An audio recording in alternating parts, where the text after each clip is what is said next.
Ради Хабиров предложил закрепить за Уфой право проведения нацфинала WorldSkills России. Руководитель Башкортостана подчеркнул, что проведение подобных чемпионатов имеет важное значение в решении вопроса кадрового дефицита рабочих специальностей.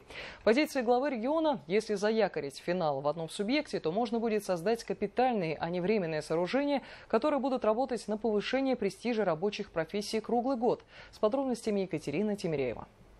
Праздник труда и праздник профессии. Так обозначил глава Башкортостана национальный чемпионат «Молодые профессионалы» после того, как посетил площадки. Ради Хабиров отметил, для него было важно понять, как чувствуют себя участники 76 команд и в каких условиях они работают. Уже выступая в пленарной части деловой программы WorldSkills России в Конгресс-холле, Ради Хабиров предложил закрепить за Уфой право проведения мероприятия. Мы хотим, чтобы Башкортостан стал федеральным центром компетенции по беспилотной авиации. Мы над этим работаем. Вы уже видели, что компания БСК создает технопарк на этой территории в масштабе 10 тысяч квадратных метров. Поэтому я уж не говорю о том, что станки пойдут в наши среднеспециальные учебные заведения. Поэтому мы еще считаем, что останется некое такое материальное наследие от этого мероприятия. Мы испытываем очень серьезную потребность в профессиональных рабочих кадрах. И система СПО на этот вызов, который стоит сейчас перед всем образованием нашей страны, должна отвечать на высоком современном уровне. И вот, когда мы говорим про синхронизацию системы СПО и потребностей производства, мы имеем в виду именно это. Мы должны готовить тех, кто потом пригодится на предприятии и будет вносить реальный вклад в развитие нашей страны и в развитие экономики нашей страны и в народное хозяйство. По мнению экспертов, у Башкортостана есть все шансы заякорить за собой право проведения национального чемпионата «Молодые профессионалы». Конечно, другие регионы, они немножко будут ревниво относиться к этому, но это стоит. Башкортостан сейчас сделал очень просто огромную весомую заявку.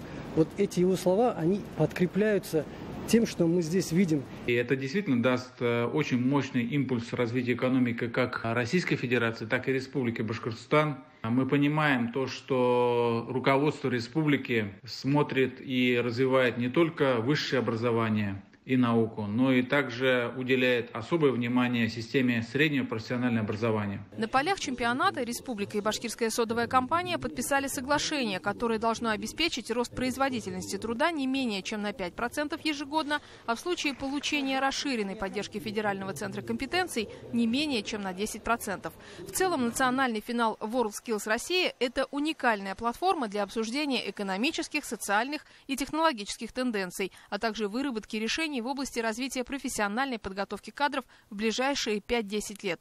Участвуют более 1800 конкурсантов и около 2000 экспертов. Состязания проходят в рамках нацпроекта образования среди студентов образовательных организаций от 16 до 22 лет и юниоров до 16 лет. Здесь ребята соревнуются в знании, умении и опыте владения, скажем так, методами геномной инженерии, молекулярной биологии.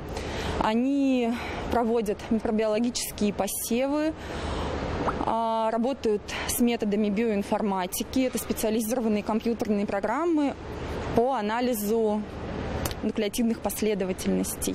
За 21 час дается, всего выполняют 3 модуля. Архитектурная обработка камня, компетенция. Каждый модуль оценивается по отдельности.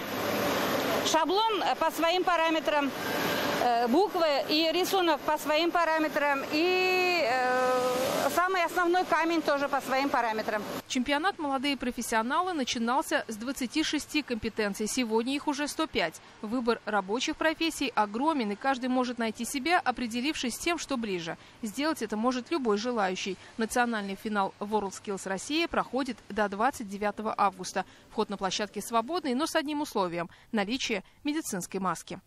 Екатерина Тимиряева, Артур Ханов, Родион Матвеев, Виктор Демидов. Новости Уфа.